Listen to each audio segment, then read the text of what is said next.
Bom, boa noite a todos. Estamos iniciando mais uma reunião de estudo, de espiritismo na Casa de Estudos Espíritas Fraternidade. E antes de mais nada, eu vou me apresentar. Eu me chamo Flávio Rei de Carvalho e tenho o hábito já ou essa prática, de fazer palestras com temas ligados ao Evangelho segundo o Espiritismo, já há alguns anos. E para o dia de hoje ficou reservado o tema Estevão e o Evangelho, diretrizes para assimilação e divulgação de seu conteúdo, dos conteúdos da mensagem do Evangelho.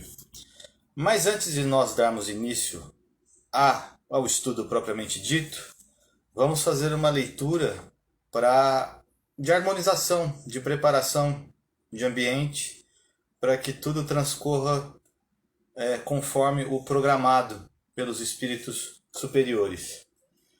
E o livro selecionado para hoje foi Intervalos, pelo Espírito Emmanuel, psicografia de Francisco Cândido Xavier. E a mensagem se chama Iniciação.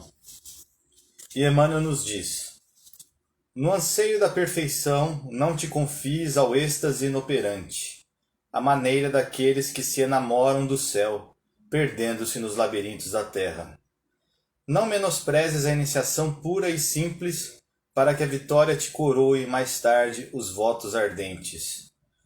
O fruto substancioso desabrochou na flor tenra e humilde, e o palácio que impressiona pela beleza e majestade foi um dia inexpressivo e incipiente alicerce.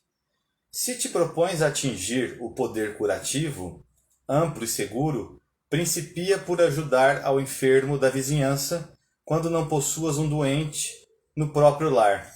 Se aspiras à liderança no amparo à infância desvalida, começa por ajudar na limpeza e na alfabetização dos pequeninos desamparados que te rodeiam o ninho doméstico. Se arquitetas para ti mesmo o belo destino do missionário, consagrado à edificação popular, inicia a tua obra entre as quatro paredes da própria casa, oferecendo ternura e arrimo, segurança e consolo aos parentes menos felizes.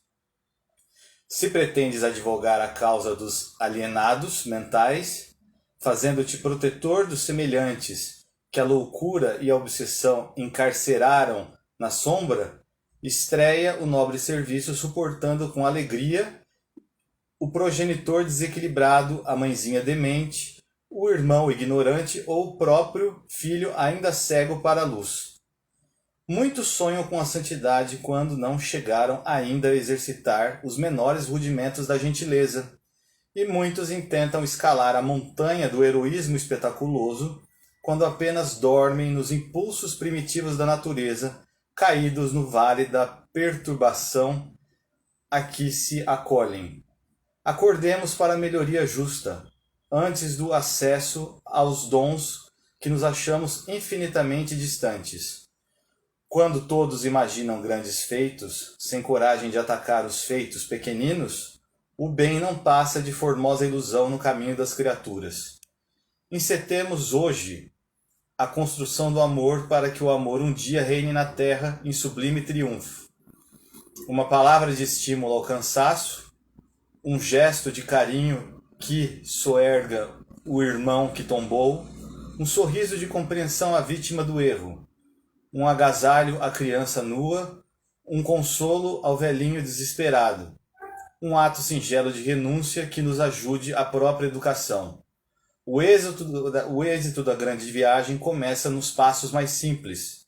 Saibamos, pois, antes de tudo, oferecer a Jesus a migalha de nosso esforço persistente no bem, para que Jesus, desde agora, atenda ao muito de que necessitamos com o pouco de que podemos dar. Então, dentro do espírito da lição que ora acabamos de ler, nós vamos então elevar o nosso pensamento ao mais alto, buscando a sintonia com os espíritos superiores, os espíritos que auxiliam as atividades da Casa de Estudos Espíritas Fraternidade, bem como os nossos próprios mentores, para que eles possam nos inspirar e para que nós possamos reter essas inspirações, tanto no momento da nossa fala, do nosso estudo de hoje, na assimilação do aprendizado, da mensagem a ser transmitida hoje, como para fixar esses princípios, esses valores dentro de nós, para que possamos desenvolver isso ao longo de nossa vida, nos próximos dias, até a próxima semana, enfim.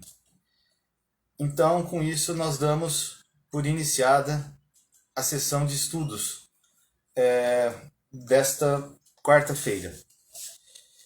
E para hoje, como nós dissemos, ficou programado o estudo chamado Estevão e o Evangelho, diretrizes para a assimilação e a divulgação de seu conteúdo.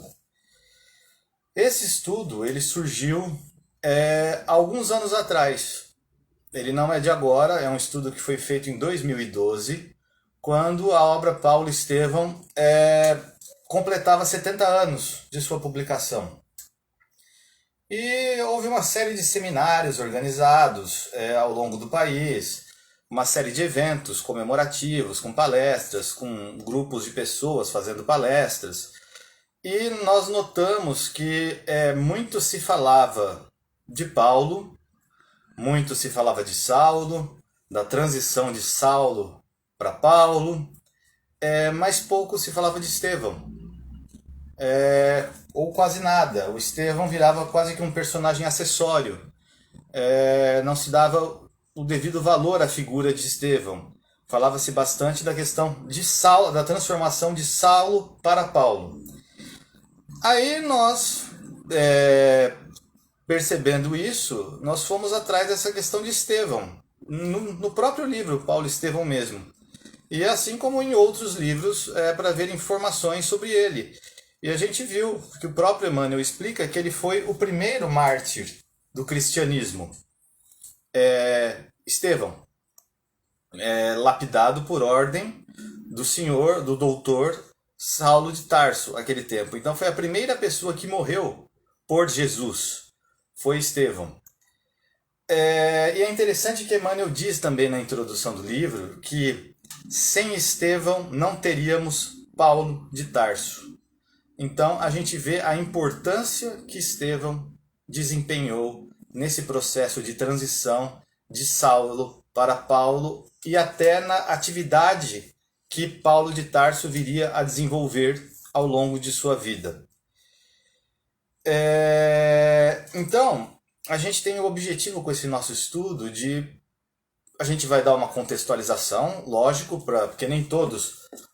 Muita gente pode não ter lido o livro Paulo Estevão, outros podem ter lido e faz um tempo que leu e esqueceu algumas passagens, alguns trechos, não está com a história fresca na cabeça, mas nós vamos relembrar, contextualizar a história assim para o momento que nos interessa aqui do livro, para nós tirarmos alguns pontos, uns breves pontos da conduta de Estevão, que nos ajuda a entender melhor o Evangelho, aplicar o Evangelho na nossa vida, ver o sentido do Evangelho no nosso dia a dia. Então a primeira coisa que a gente se depara quando a gente vai tentar ver a figura de Estevão é buscar ele no Novo Testamento, que é onde aparece, e é onde a maioria das religiões, as outras religiões, né, cristãs, se baseiam e retiram as suas informações. E Estevão, ele aparece em Atos dos Apóstolos, aquele livro que vem depois dos 4 evangelhos, que relata os atos feitos pelos apóstolos após a desencarnação de Jesus. Então, ele aparece em Atos dos Apóstolos, capítulos 6 e 7, compostos, o capítulo 6 de 15 versículos, o capítulo 7 de 60 versículos. E os assuntos tratados nesses capítulos, 6 e 7 de Atos dos Apóstolos, apontam para a questão da escolha de Estevão como um dos auxiliares dos apóstolos. Ali naquela que a gente vai ver que é na Casa do Caminho, né, em Jerusalém. Fala também da prisão de Estevão. Fala da defesa de Estevão e fala da sua morte, como ele morreu. Apontando que ele foi também com essa questão do primeiro mártir do cristianismo. E quando a gente vê em Atos dos Apóstolos, para a gente tentar entender que figura era essa, qual o caráter dele, qual é enfim, como que ele se portava, o que ele transparecia, em Atos dos Apóstolos aparece assim: homem cheio de fé e do Espírito Santo, cheio de fé e de poder, realizava grandes sinais entre o povo. Aqui eu estou usando nessa tradução da Bíblia, no caso, a tradução de João Ferreira de Almeida, revista e corrigida. Eu costumo usar ela, revista e corrigida, ou a chamada ACF, né, Almeida Corrigida Fiel, porque são bíblias que se aproximam bastante da linguagem usada por Emmanuel quando ele escreveu os romances dele. Emmanuel se baseou nessas versões bíblicas, ou na versão bíblica Almeida, revista e corrigida. E no texto aparece desse jeito: homem cheio de fé e do Espírito Santo. Aí a gente tem uma certa dificuldade, né, dentro do Espiritismo em falar em Espírito Santo, porque muita gente vai chegar, nossa, isso é aquela coisa da Trindade, Pai, Filho e Espírito Santo, que é coisa de outro segmento religioso. No Espiritismo não tem isso, eu não aceito essa questão, enfim, surgem esses problemas. Mas quando a gente pega o livro O Espírito de Verdade, também de Chico Xavier, André Luiz nos diz o que significa Espírito Santo na ótica espírita. E Espírito Santo, ele explica assim: falange dos emissários da providência que superintende os grandes movimentos da humanidade na terra e no plano espiritual. Isso está no capítulo 8 do livro. Então, um homem cheio do Espírito Santo, um cheio de fé e cheio do Espírito Santo, é uma pessoa que refletia os interesses, refletia as disposições, refletia os ensinos, os ditames desses emissários da providência divina, que superintende esses grandes movimentos da humanidade. Ou seja, ele reflete essas altas esferas do plano espiritual. Então é assim que aparece definido Estevão dentro do Novo Testamento.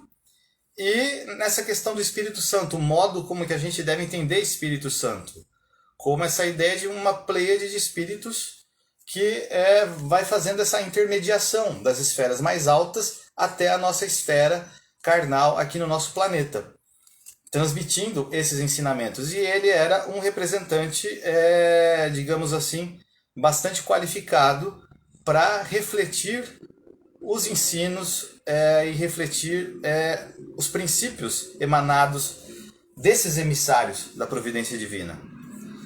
E continuando na questão de quem foi Estevão, a gente viu ele no Novo Testamento. Mas agora a gente vai ver no romance Paulo e Estevão, né?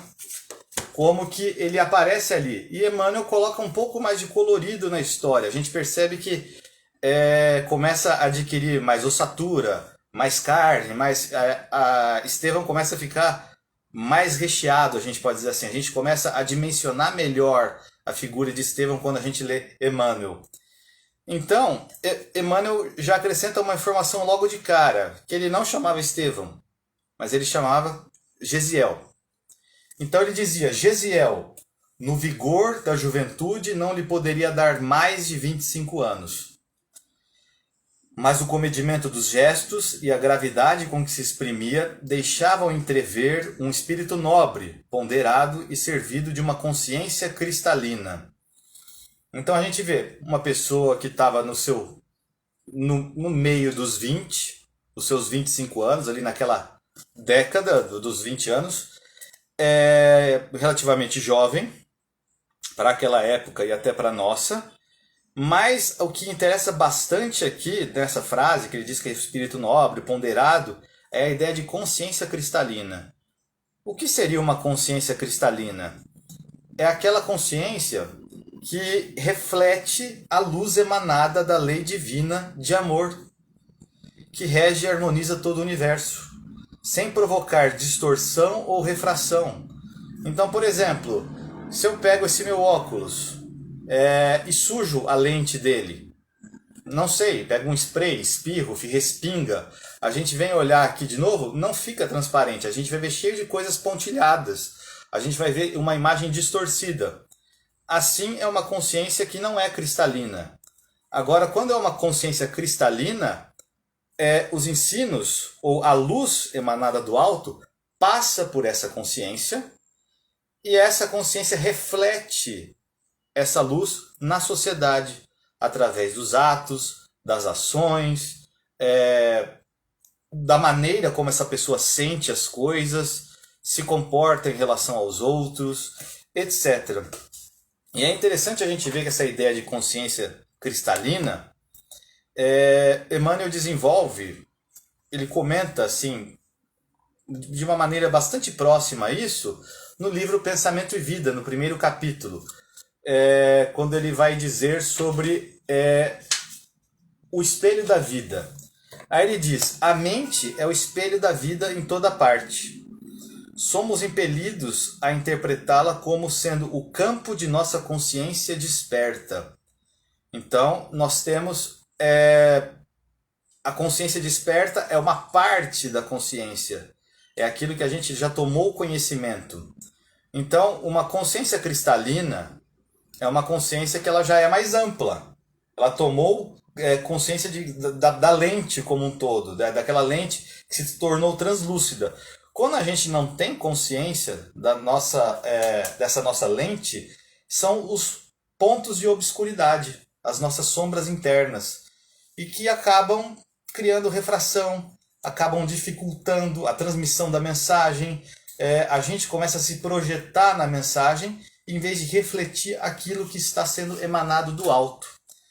Então, a consciência desperta. Quanto mais a gente tem a consciência desperta, mais a gente, dentro desses princípios cristãos, mais a gente reflete com fidelidade os princípios emanados do alto.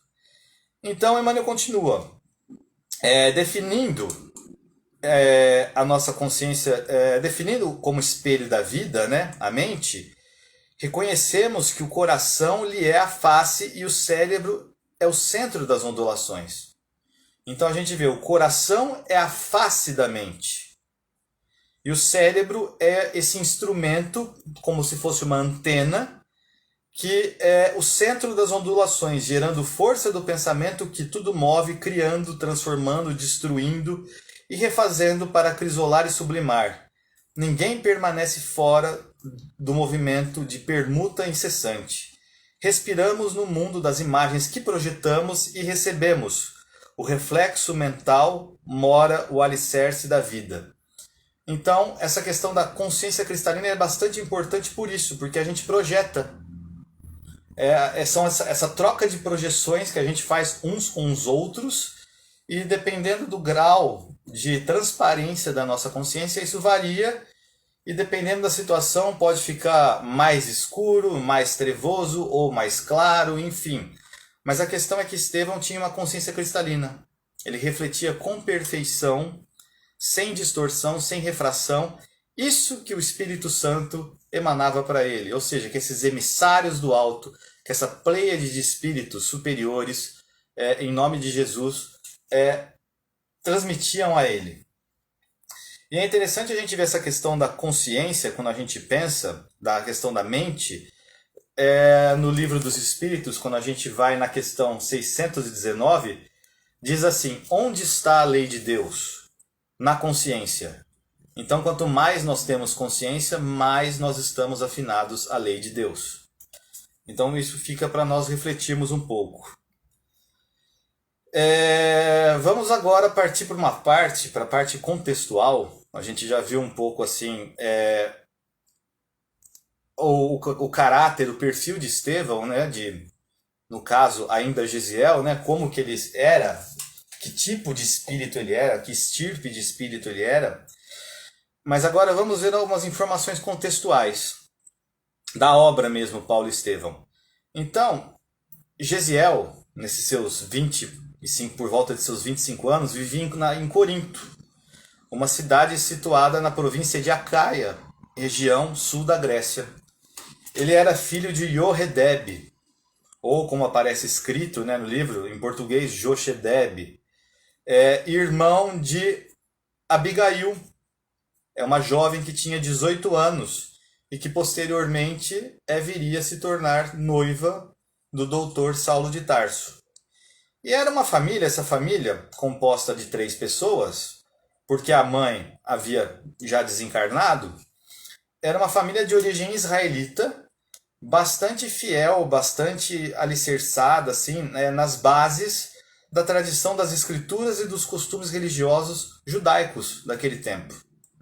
Então eles seguiam com fidelidade assim aquela questão da lei e dos profetas, aquela questão das tradições, tanto que estava escrito no Antigo Testamento, quanto as interpretações feitas pelos rabinos, etc. Então era tanto a tradição escrita quanto a tradição oral.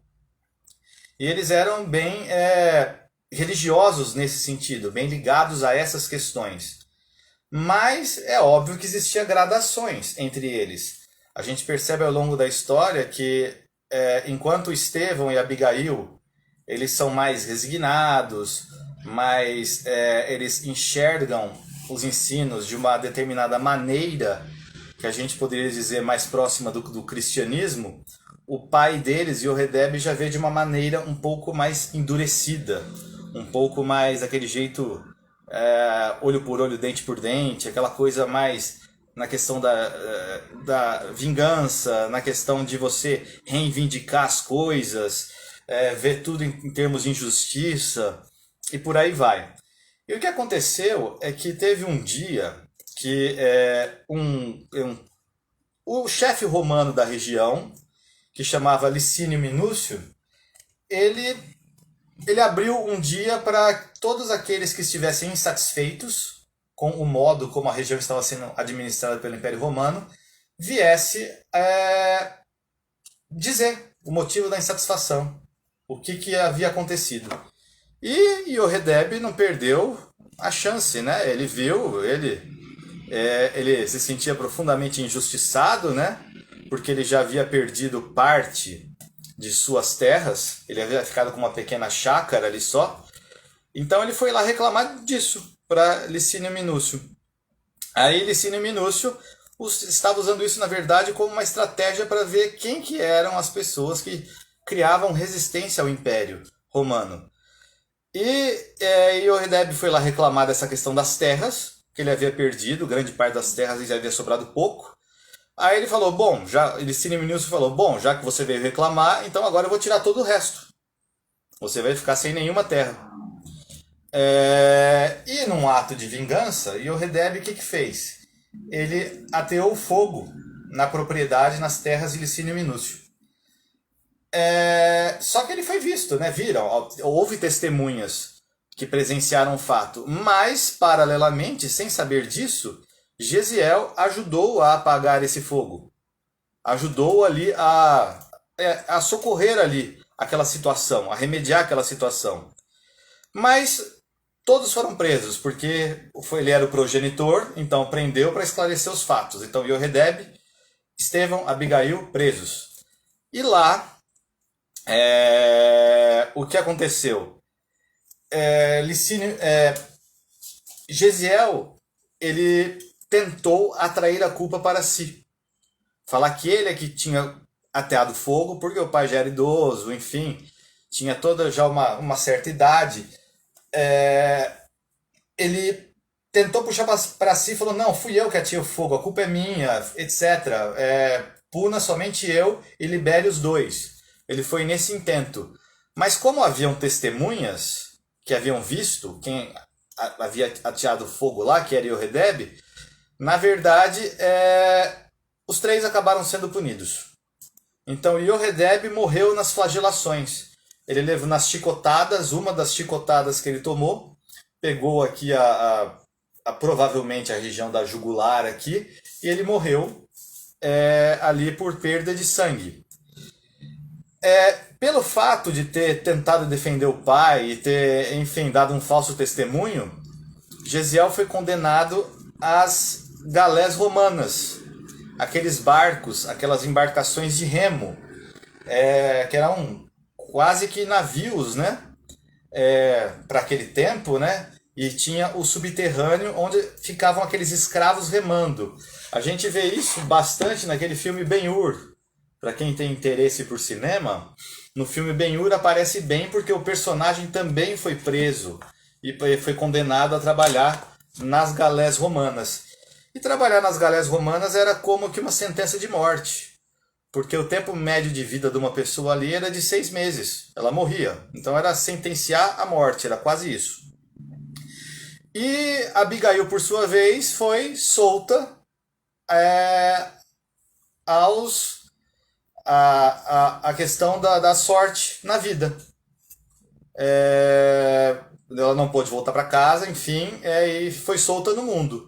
A grande probabilidade de uma pessoa assim nessa situação era se tornar ou prostituta ou coisas desse tipo. Mas o que aconteceu é que ela foi acolhida por um casal próximo ali de Jerusalém. E isso já é uma outra faceta da história, que é aí por intermédio desse casal que acolheu ele, que ela conheceu o Dr. Saulo de Tarso e eles se tornaram noivos, etc. Mas, enfim, voltando à questão de Gesiel na galera romana. Houve um momento que estava sendo transportado um patrício romano nessa embarcação. E ele se chamava Paulo Sérgio e ele ficou doente. Ele contraiu uma febre. E Gesiel, ele já era dentro da embarcação, ele já era notado como uma pessoa diferente. Uma pessoa que se portava de uma maneira mais nobre, de uma maneira diferenciada em relação aos demais. Aí o responsável pela embarcação chamou Gesiel para tomar conta de Sérgio Paulo.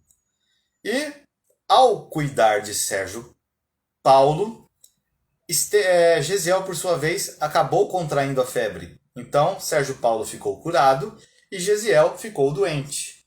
Só que a prática naquela época era, se algum escravo ficasse doente dentro da embarcação, ele era jogado ao mar para não contaminar os demais. Só que Sérgio Paulo ficou meio condoído com a situação, ficou com uma espécie de dívida de gratidão com Gesiel e combinou com ele, nós vamos dar baixa aqui em você, nós vamos dar baixa como se você tivesse sido jogado ao mar, tivesse morrido ali, mas nós vamos te deixar na margem, no caso na cidade de Jope. Ele foi deixado ali, ele foi deixado com uma quantidade de dinheiro, um saco com moedas, para ele dar rumo na vida, mudar de nome, enfim, sumir, porque ele oficialmente estaria morto. Então esse foi o combinado. Mas o que acontece é que logo que ele já desce na praia, vem um assaltante, bate nele, agride ele, ele não reage, que era próprio da natureza dele. Ele roubou as moedas e o próprio assaltante também ficou sensibilizado com a situação, com a maneira como Gesiel se portou. E ele falou assim, olha, eu tô vendo que você tá muito mal, etc. Vai olhar atrás dos chamados homens do caminho, que era a designação do cristianismo primitivo da época. Então não se chamava ainda cristianismo, não tinha esse nome, surgiu depois. Então eram os homens do caminho. E lá ele procurou esses homens do caminho E ele, por sua vez, esses homens do caminho encaminharam ele a Simão Pedro, o discípulo direto de Jesus. E ele foi tratado por Simão Pedro em Jerusalém, na casa do caminho. Então, por intermédio de Simão Pedro, Gesiel teve acesso aos manuscritos de Levi, as anotações de Levi, que eram fragmentos, anotações feitas por Levi que viriam a dar origem ao Evangelho de Mateus.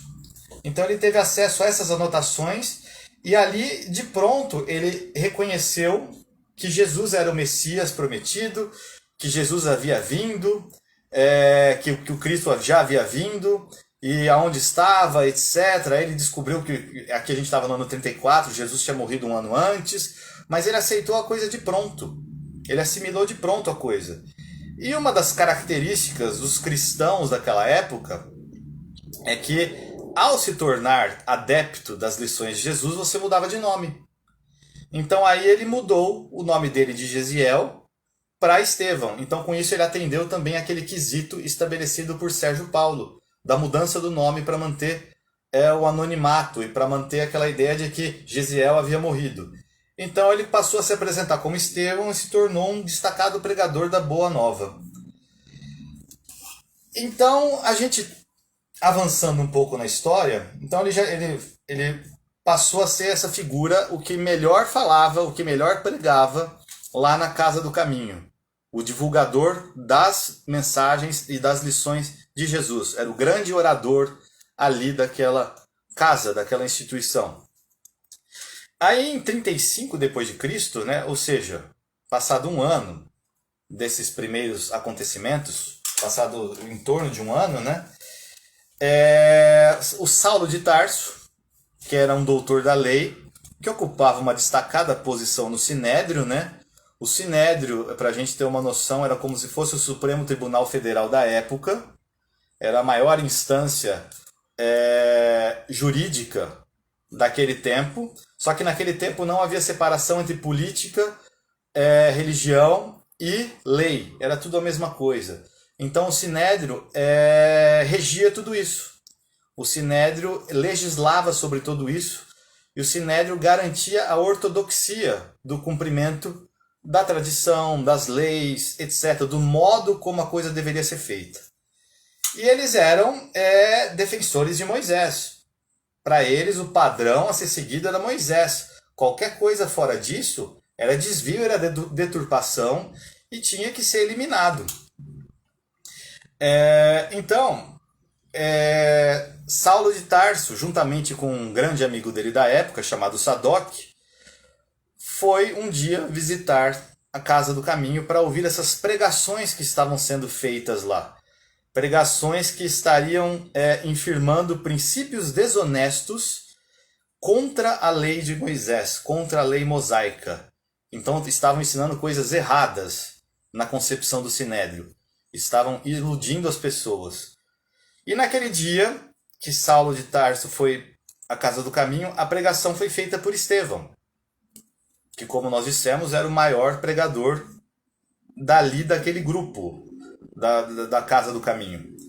E é interessante a gente ver como Emmanuel descreve Estevão, a mudança que ele já havia sofrido, se a gente for ver, num lapso de um ano, praticamente, de quase um ano. Ele diz: naquele dia a pregação foi feita por Estevão, moço magro e pálido, cuja assistência os mais infelizes julgavam encontrar um desdobramento do amor do Cristo.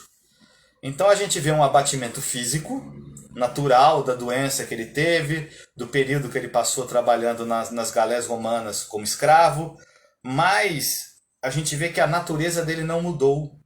Ele não ficou revoltado, ele não ficou indignado com o que aconteceu. As pessoas encontravam assistência nele como se ele fosse um desdobramento do amor do Cristo. Então a consciência dele continuava cristalina. Era algo já adquirido do espírito dele. Então ele atuava, ele era um intermediário desses emissários do alto. Então Estevão, apesar dessas alterações físicas que ele já havia sofrido, desse desgaste, ele não havia mudado a questão, ele não havia turvado a questão do coração. Quando Jesus diz não se turbem o vosso coração, então justamente ele não havia turbado o coração dele com todas essas questões. Ele continuava refletindo aquilo que vinha do alto. E o que é interessante é que Saulo de Tarso, ao ouvir a preleção de Estevão, ele começou a ver os problemas, a diferença, coisas que não estavam escritas na lei de Moisés, e começou a ficar incomodado, né? Ao mesmo tempo que sensibilizado, por um lado, o coração dele se sentiu tocado, mas a razão dizia que não, aquilo não podia. Então ele pendeu para o lado racional. Então é interessante a gente ver como Emmanuel descreve isso, esse processo, que seria um dos aguilhões, né? No livro fala dos aguilhões, não recalcitre contra os aguilhões. Naquela cena que ele cai do cavalo, né? As portas de Damasco. Aqui seria o primeiro aguilhão, o encontro com Estevão, em que ele não consegue, por meio da oratória, desconstruir ou desfazer aquilo que Estevão estava dizendo. Ele não conseguia pegar a pessoa, ele não conseguia envolver a pessoa dentro daqueles ardis de raciocínio, daqueles ardis farisaicos.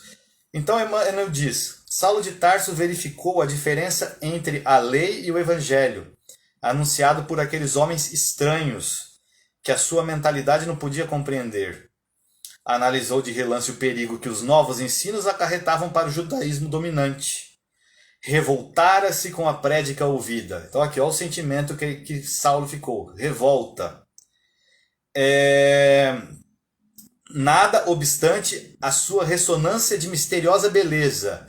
Então ele percebeu, ele ficou tocado, mas ele pendeu para a revolta. Ele não pendeu para o lado da beleza, para aquele lado mais harmônico. Ao seu raciocínio impunha-se eliminar a confusão que se esboçava a propósito de Moisés. Aí o que acontece é que ele, constatando isso, ele parte para uma espécie de ataque. A semelhança do que os fariseus faziam com Jesus, né? Começa a fazer perguntas, começa a fazer questionamentos, aquelas coisas capciosas, né? Para a pessoa entrar em contradição e cometer um crime verbal, podemos dizer assim. A pessoa se confessar. E com isso ser presa, ser condenada, hein?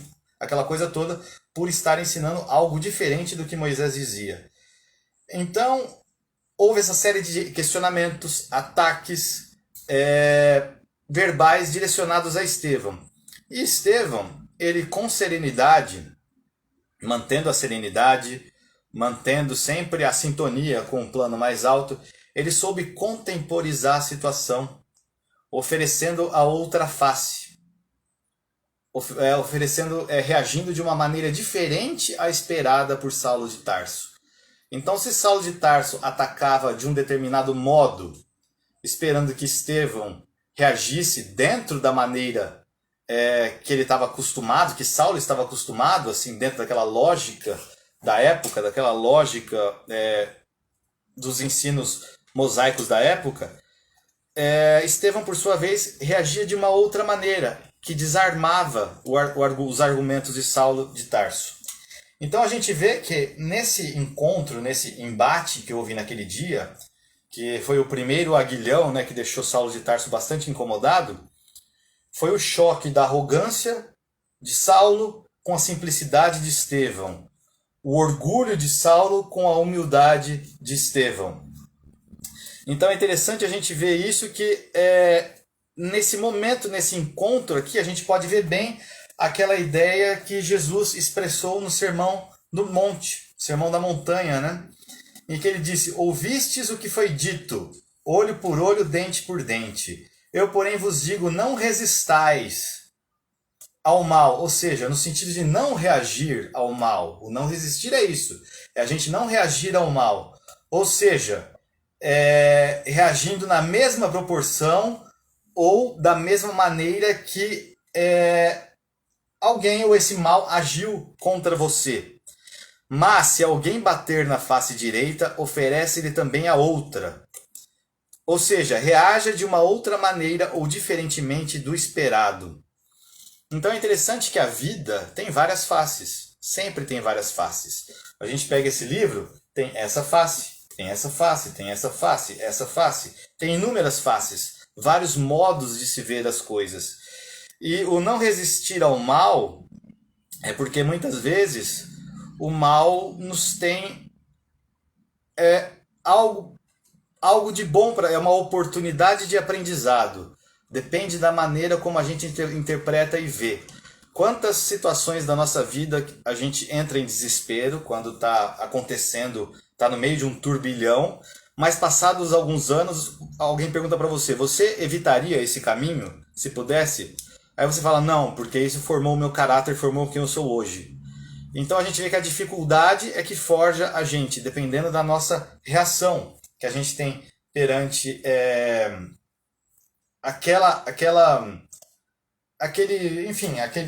essa dificuldade que a gente está vivendo.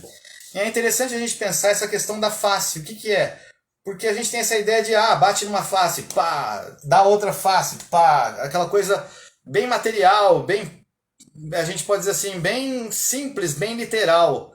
A gente tem essa ideia, pô, mas isso é coisa de masoquista, eu não vou tomar uma de um lado e dar a cara para tomar do outro. Só que quando a gente pega obras de estudo, no caso eu peguei aqui um dicionário de símbolos, eu fui olhar o significado dessa questão de face direita, de direita, o que significa isso, né? E é interessante a gente olhar que na Bíblia, olhar à direita, dentro da tradição dos Salmos, né? Salmo 142, Salmo 144, olhar para o lado do defensor. Então, quando a gente é atacado na direita, na nossa face direita, que não necessariamente é a face do rosto, mas é nesse traço da nossa personalidade.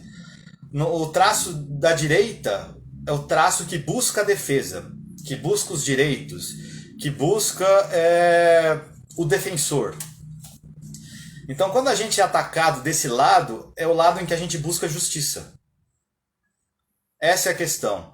Aí Jesus fala, se alguém te bater nesta face, na sua face da justiça, na face em que você vai buscar a justiça, você vai buscar a defesa, ofereça outra face. Por que Jesus diz isso? Porque naquela época era o olho por olho, dente por dente. Se alguém age com uma determinada força contra você, você reage na mesma proporção. Então, a noção de justiça daquela época era outra. Era essa de, se alguém me deu um soco, eu dou um soco nele. Se alguém cortou meu braço, eu corto o braço dele. Aí o que Jesus está falando é não age na mesma proporção, haja diferente.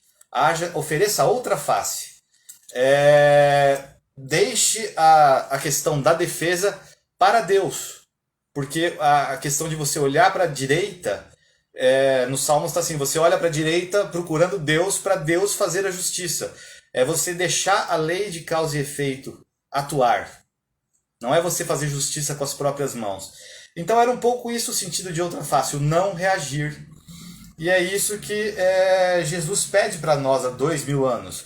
Para a gente não reagir, não resistir ao mal, ao malvado, porque provavelmente aquilo está acontecendo conosco em função de algo que nós fizemos no pretérito. E ali, por trás dali, tem um aprendizado. E daí Kardec também falar disso, no Evangelho segundo o Espiritismo, né? Aquilo que ele denominou como ponto de honra. Ou seja,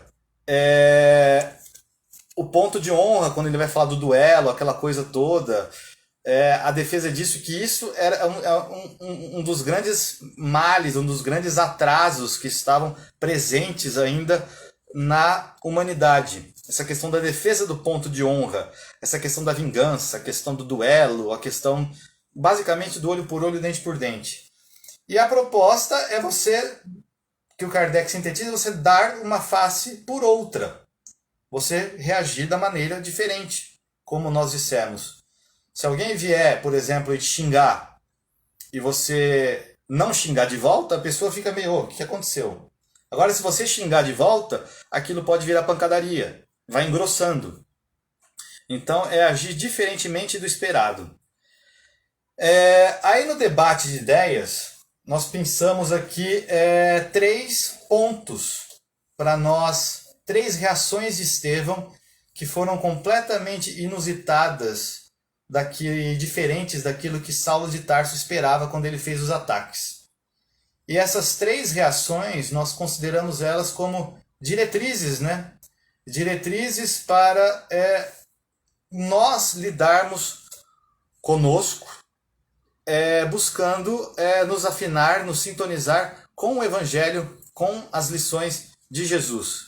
Então a primeira delas vai ser o arguir a si próprio. O arguir a si próprio, ele surge diante de um questionamento de Saulo de Tarso, dizendo que aquilo que ele estava falando, que Estevão estava falando, era insuficiente, inadequado, era tudo besteira, baboseira, enfim. Aí Estevão respondeu para ele assim: se não vos falei como desejáveis, falei como o Evangelho nos aconselha, arguindo a mim próprio na íntima condenação de meus grandes defeitos. Então é aquela coisa de não há aquela interpretação uniforme, cada um fala de acordo com o que tem dentro de si, de acordo com a sua lente, com o seu modo de ver. Então, cada um se projeta no texto, não tem como. E o texto adquire uma coloração específica em função dessa nossa luz, ou desse nosso modo de ver que a gente joga sobre o texto. Aí o texto adquire uma coloração à nossa moda, né? A gente pode dizer assim. E Estevão disse: se não falei como você queria, da maneira como você esperava, eu falei como o Evangelho aconselha, que é arguindo a mim mesmo. Eu identificando os meus defeitos, e em função dos meus defeitos eu tentar apontar soluções para esses defeitos. As outras pessoas terão outros defeitos e enxergarão de outra maneira. Mas ele foi honesto, ele não estava tentando enganar ou sendo falso moralista, mas ele estava falando dentro daquilo das limitações que ele dispunha naquele momento. Então o arguir a si próprio é um primeiro ponto quando a gente vai estudar Evangelho. Porque não é esperado que a gente entenda tudo, mas que a gente entenda aquilo que esteja ao nosso alcance. E aquilo que a gente consiga praticar já na vida. Porque senão a gente fica falando da boca para fora só e acaba soando como os famosos hipócritas, os famosos fariseus, etc., que todos criticam, mas quando a gente vê, a gente está muito mais próximos dos fariseus do que dos cristãos propriamente ditos. E o arguir a si próprio é bastante interessante a gente ver esse procedimento.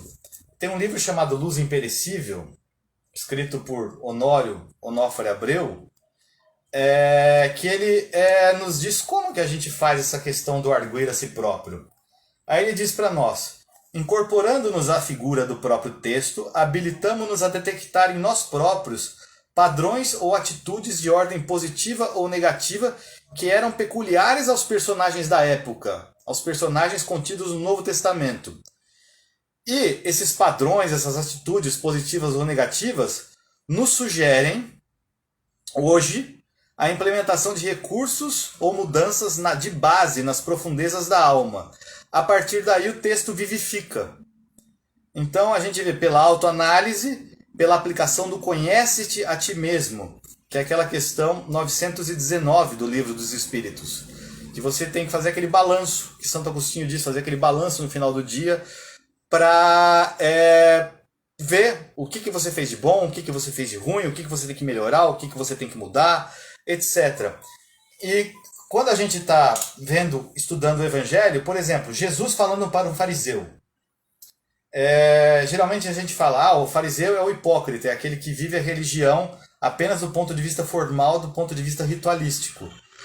Será que quando Jesus não está falando para o fariseu, ele não está falando para o nosso lado fariseu também? Porque todos nós temos ainda um lado fariseu dentro da gente. Então, quando Jesus está dando aqueles ensinos, ele está dando ensino para nós, para a gente tentar curar esse nosso lado ainda hipócrita, esse nosso lado ainda formal. Quando Jesus fala para um cego, Será que ele não está falando para aquele aspecto da nossa cegueira espiritual ainda? Que nós temos traços de cegueira, que a gente precisa descamar os olhos e começar a enxergar a realidade, os acontecimentos sobre um outro prisma, sobre uma outra face? Será que nós também não teríamos paralisias no nosso campo espiritual, que a gente está estagnado há séculos e não sai do lugar? Então, quando Jesus cura um paralítico, ou quando Jesus faz um chamado, ou quando o paralítico chama Jesus, será que nós também não estamos precisando fazer algo parecido? Então, são sentidos que extrapolam a letra, que é a questão do texto ganhar vida na gente. Então, é muito interessante a gente buscar essas características dos personagens e tentar encontrar em nós, arguindo a nós próprios. Então, elas podem ou não estar presentes na nossa intimidade. Essa é a questão. Nem tudo vai estar presente, nem tudo a gente vai conseguir enxergar, ou admitir. É difícil, é um processo, é um vasto caminho ascensional, o Evangelho. Mas é para a gente identificar esses traços de hipocrisia, extremismo fanatizante, conhecimento não acionado, cegueira ou paralisia ou surdez espirituais, ou quem sabe a nossa posição cadaverizada na indiferença ou na cristalização ante a dinamização da vida. Então o arguir a si próprio é um pouco isso, a gente buscar essas questões dentro da gente e ver o que Jesus orientou para aquelas pessoas naquela época e puxar essa orientação para nós, para o nosso dia a dia. E Estevão fez isso, né? Estevão ele falou, eu esclareci arguindo a mim mesmo, condenando os meus defeitos e tentando arrumar soluções para esses defeitos. Então esse é o primeiro ponto, arguir a si próprio. O segundo ponto é esclarecer dentro das próprias possibilidades. Porque a gente não é obrigado e nem é esperado que a gente saiba de tudo. De tudo que está no Evangelho ou de tudo que existe no mundo. Não tem como. Então, a gente é limitado, a gente tem limitações e a gente só entende aquilo que a gente já experienciou, já experimentou, aquilo que a gente tem bagagem, aquilo que a gente já identificou por meio dessa questão da arguição interior. Então, o nosso entendimento vai estar limitado a isso. Aí Estevão, respondendo a Saulo de Tarso, que disse que estava criticando exatamente isso, as questões cognitivas, os limites, que era tudo muito limitado, muito estreito, muito pueril, enfim, Estevão disse para ele: no tocante ao Evangelho, já vos ofereci os elementos de que podia dispor, esclarecendo o que tenho a meu alcance. Então cada um esclarece dentro das suas próprias possibilidades. É como se fosse um ato de mergulho, por exemplo, fôlego. Tem pessoa que consegue, que nada na superfície. Tem pessoa que mergulha um pouco mais, 2 metros, 3. Tem pessoa que mergulha 5 metros com o próprio fôlego. Cada um tem o seu fôlego e cada um nada dentro da sua possibilidade. Então, é como se fosse, assim, por exemplo, também uma paisagem. A gente está olhando, vamos supor, um lago. Tem pessoa que fica satisfeita, sentada à margem do lago, ou sentada ali na praia, na areia. Ela se sente satisfeita, sentada ali, observando o mar, no caso. Tem outras pessoas que já não. Eu quero andar ali onde a onda estoura, ali onde para a água molhar o meu pé. Eu quero chegar mais próximo. Vai ali. Tudo bem, ótimo. Tem outros que já não, eu quero entrar na água até o pescoço. Outros não, eu quero não sentir mais o fundo, eu quero ficar flutuando e ficar, digamos assim, sob a água sem ter pé, perder o pé, a gente pode dizer assim, indo mais para o fundo. E assim é o Evangelho. Muitas vezes a gente está nessa posição um pouco ainda à margem, um pouco distante, sem muita familiaridade para entrar nele, mas a gente está observando. O interessante é a gente não perder de vista. Aí a gente vai um dia lá, põe o pé na água, vê se está muito fria, se está quente, opa, legal. Aí a gente vai, dá uma avançada um pouco mais, se está morninha, tá legal, a gente entra, vai aprendendo a lidar com as ondas, etc. E vai indo, e vai aprendendo a lidar com aquela natureza que até então era desconhecida da gente. Então Estevão era assim, ele esclarecia dentro do que tinha ao alcance dele. Então ele não tinha essa ideia da vaidade, de querer ser o melhor, de querer dar conta de tudo. Não. Ele explicava dentro das circunstâncias e dos limites dele daquele momento. Tanto é que a gente vai ter sobre o evangelho, é natural a gente ter, ou sobre qualquer coisa da vida, a gente ter opiniões que mudam. A gente fala, nossa, tantos anos atrás eu pensava de tal maneira. Hoje sobre o mesmo assunto eu penso de outra maneira.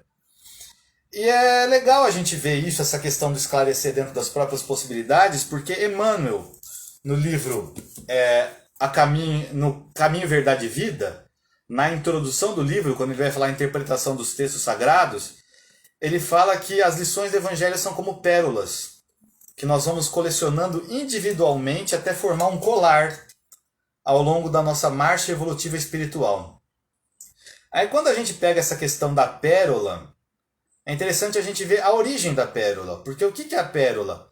É uma reação a um objeto estranho que caiu dentro da ostra. Então a ostra, vamos supor, cai um grão de areia. E na reação dela, ela envolvendo aquele objeto estranho, ela cria a pérola. Então, na verdade, a pérola, ela vem de uma reação. E o evangelho é um pouco assim, a gente vai colecionando as lições dependendo da maneira como a gente reage.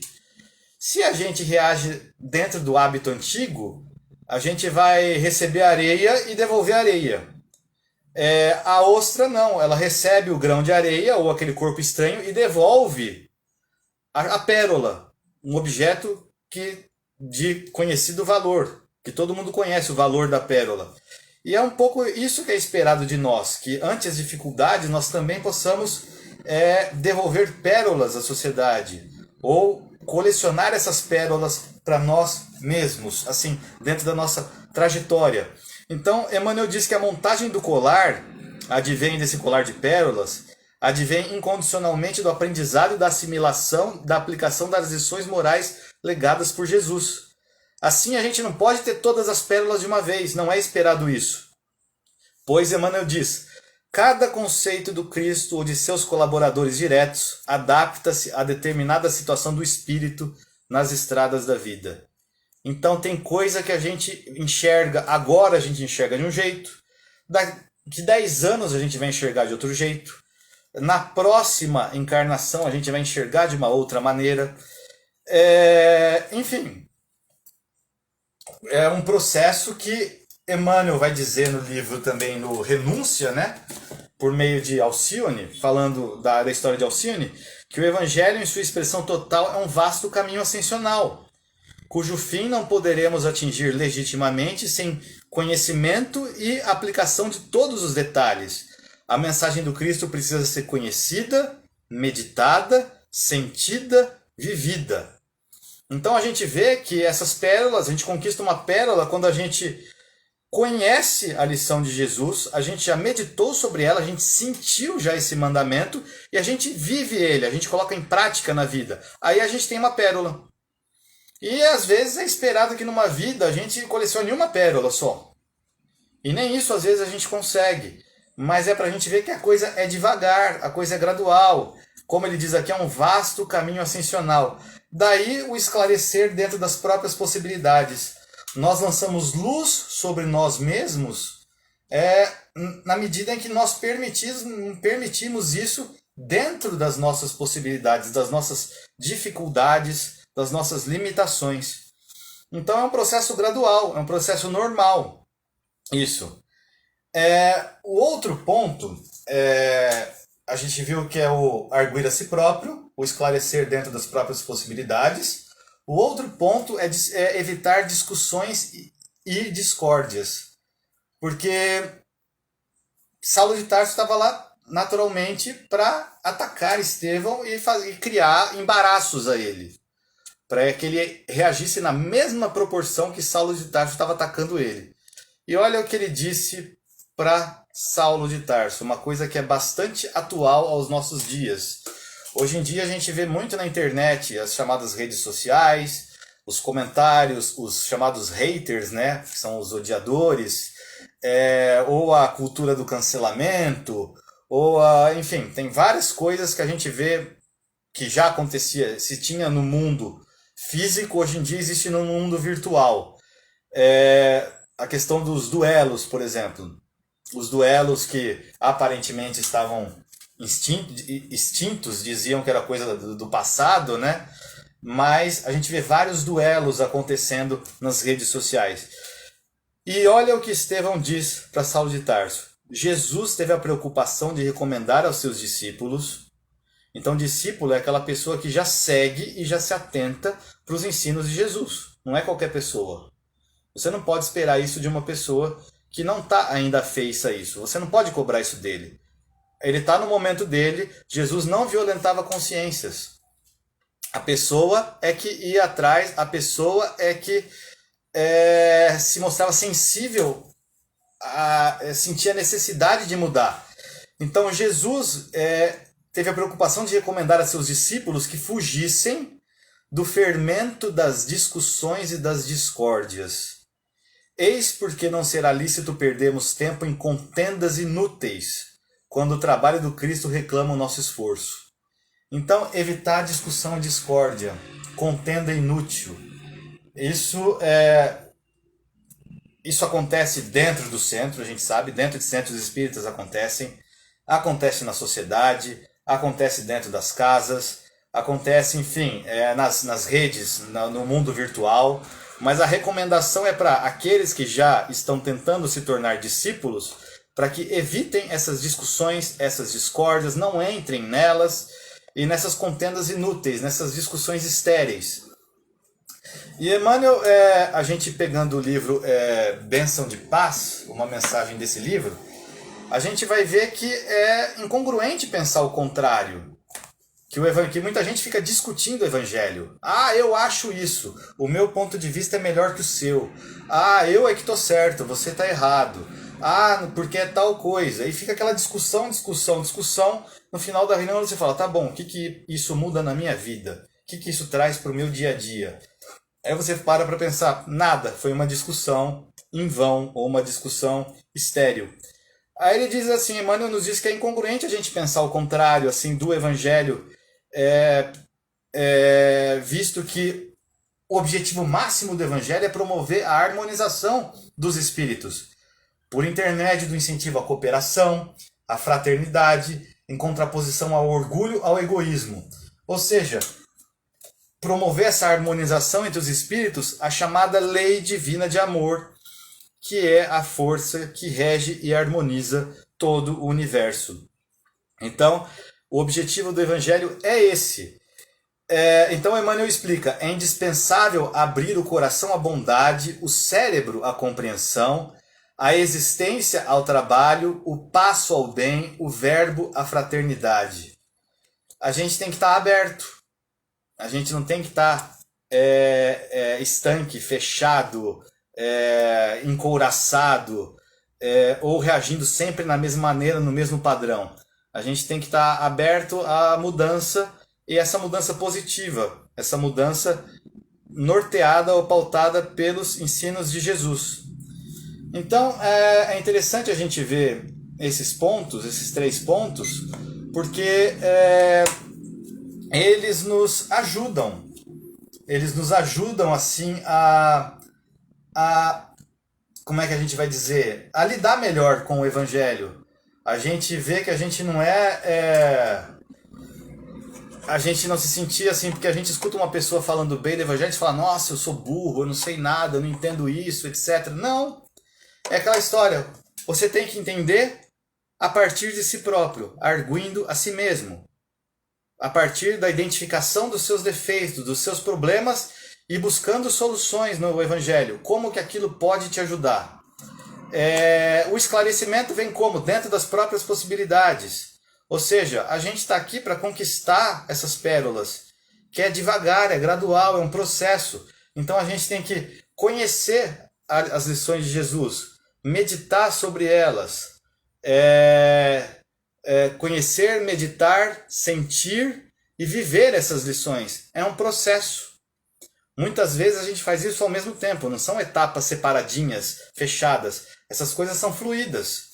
Algumas delas a gente já vive, já sente, outras a gente desconhece totalmente.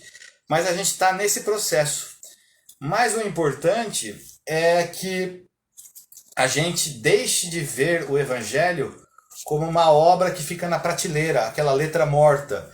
Mas a gente vê o Evangelho como letra viva ou carta viva, ou seja, a letra do texto adquire vida na gente, nos nossos atos, nas nossas ações. Quando as nossas ações começam a refletir aquilo que está escrito no Novo Testamento, quando começa a refletir no dia a dia, quando a gente vai pulindo a nossa consciência e a gente vai transmitindo aquela luz que vem do alto à sociedade, com menos refração, com menos distorção, é isso que é esperado e é isso que faz com que a gente, o que Kardec já detectou na época dele, que está na introdução do Evangelho segundo o Espiritismo, que é ler o Evangelho por desencargo de consciência, ou por dever, ou acreditar em máximas que se tornaram proverbiais. Ele diz que não, que a gente tem que entender a coisa mesmo, que é essa coisa do conhecer, meditar, sentir, viver. Então, com isso, o estudo de hoje se voltou a indicar esses 3 pontos. O arguir a si próprio, o esclarecer dentro das próprias possibilidades e o evitar discussões e discórdias, para que nós possamos cada vez mais estar afinados ou nos afinando, né, pelo diapasão das lições de Jesus. Então, o que nós tínhamos para dizer hoje era isso, basicamente isso. E agora, já encaminhando para o final, nós primeiramente agradecemos aos espíritos superiores que com certeza estiveram aqui conosco, estiveram junto a cada um daqueles que assistiram esse estudo, inspirando, intuindo, tentando transmitir essa luz que vem do alto. E o que nós pedimos é que nós possamos ser cada vez mais permeáveis a essa luz, a esses ensinamentos, a essas inspirações, usando, na medida do possível, aquilo que nós apresentamos hoje, buscando identificar nossos defeitos, corrigi-los, entender que nós somos limitados, reconhecermos os nossos limites, a questão da humildade e a questão da tolerância, a questão